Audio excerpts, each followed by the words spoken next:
Bangsa kita dijajah. Setelah itu, luka lama ternyata masih berpengaruh di kehidupan kita saat ini. Meskipun luka itu nggak terlihat dengan jelas. Mental terjajah, inilah yang membuat bangsa kita sulit untuk hidup mandiri. Oke, kita bahas bareng-bareng dalam video berikut.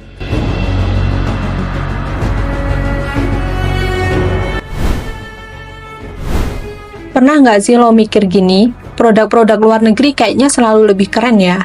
Padahal banyak juga produk lokal yang berkualitas. Atau kamu ngerasa lebih percaya diri kalau ngomong pakai bahasa Inggris, dan malah minder waktu harus ngomong pakai bahasa daerah sendiri.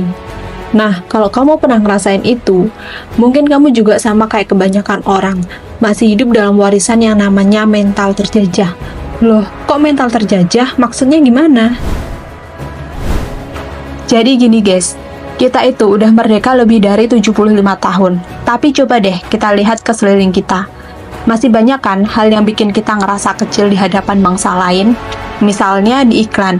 Kebanyakan dari mereka pelaku bisnis dalam memasarkan produknya, menggunakan model dengan standar kecantikan seperti harus berkulit putih, kurus, langsing, dan lain-lain. Atau mereka lebih mengagumi budaya luar daripada menggali budaya tradisional Indonesia, seperti wayang yang sudah ada sejak berabad-abad tahun yang lalu. Ketika menggunakan produk lokal, malah disebut kampungan atau kurang modern. Sikap seperti inilah yang membuat mereka lebih suka membandingkan dirinya dengan bangsa asing, dan menganggap budaya luar lebih unggul. Padahal kita sendiri nggak boleh sampai kehilangan jati diri sebagai bangsa kaya akan adat dan budaya. Ini adalah aset berharga yang memperkaya identitas bangsa dan menjadi sumber kekuatan serta keunikan Indonesia di mata dunia. Namun, semua itu bukan terjadi secara tiba-tiba. Ini adalah warisan panjang dari sejarah penjajahan Belanda yang berjalan sampai ratusan tahun, hingga meninggalkan luka yang sulit untuk dihilangkan sampai saat ini.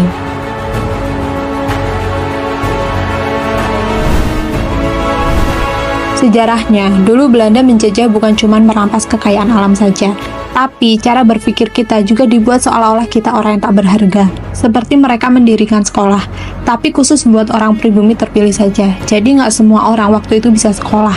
Dan sekolahnya pun menggunakan bahasa Belanda. Pada waktu itu, orang yang bisa bahasa Belanda dianggap pintar, sedangkan yang nggak bisa dianggap biasa saja atau bodoh.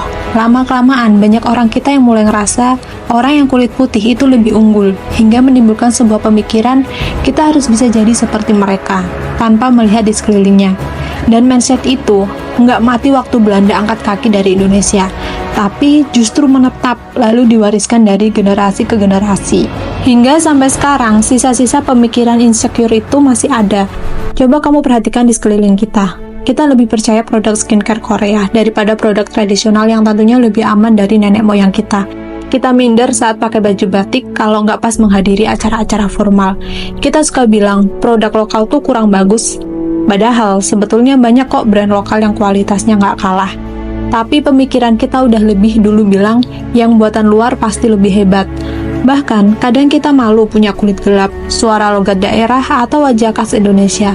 Ini bukan soal selera, tapi karena kita dibentuk sama sistem yang bikin kita merasa rendah di hadapan budaya lain. Tapi itu bukan salah kamu, dan ini bukan akhir dari sebuah perjalanan dan cerita. Karena sekarang kita bisa memutus rantai mindset kuno itu. Terus gimana caranya? Gini, kita sadarin dulu bahwa mental kolonial itu memang ada. Kita nggak usah malu buat ngakuinnya. Terus, mulailah buat apresiasi produk-produk lokal, seperti bangga memakai batik. Kalau nggak bangga, nanti tetangga sebelah bakalan ngeklaim. Dukung UMKM dan mulai lihat kualitas, bukan negara asalnya. Terus mulai ubah cara pikir kita ke anak-anak. Ajarin mereka untuk mengenal budaya dan bangga sama budaya sendiri. Bukan cuma belajar bahasa Inggris, tapi juga bahasa ibu. Dan yang paling penting, stop bandingkan diri kita dengan standar asing yang sangat berbeda dengan kita. Kita nggak harus berkulit putih, tinggi, langsing buat terlihat cantik. Kita nggak harus memakai produk-produk luar supaya terlihat modern. Kita cukup jadi versi terbaik dari diri kita sendiri. Setiap orang, daerah, dan wilayah memiliki identitasnya masing-masing.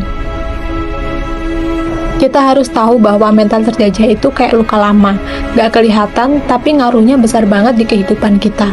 Dan kita semua, aku, kamu, kita punya pilihan. Mau terus hidup di bawah bayang-bayangnya atau pelan-pelan bebasin diri kita dari belenggu kolonial. Kalau kamu pernah ngerasa seperti ini, coba tulis di kolom komentar. Karena aku juga sedang menyembuhkan mental kolonial. Dan jangan lupa klik like dan subscribe. karena minggu depan kita akan bahas hal-hal yang lebih seru lagi. Yuk mulai bangga jadi bangsa yang bukan cuma merdeka di atas kertas, tapi juga merdeka di dalam kehidupan, karena kita adalah diri kita dan milik kita. Thank you and happy watching and see you.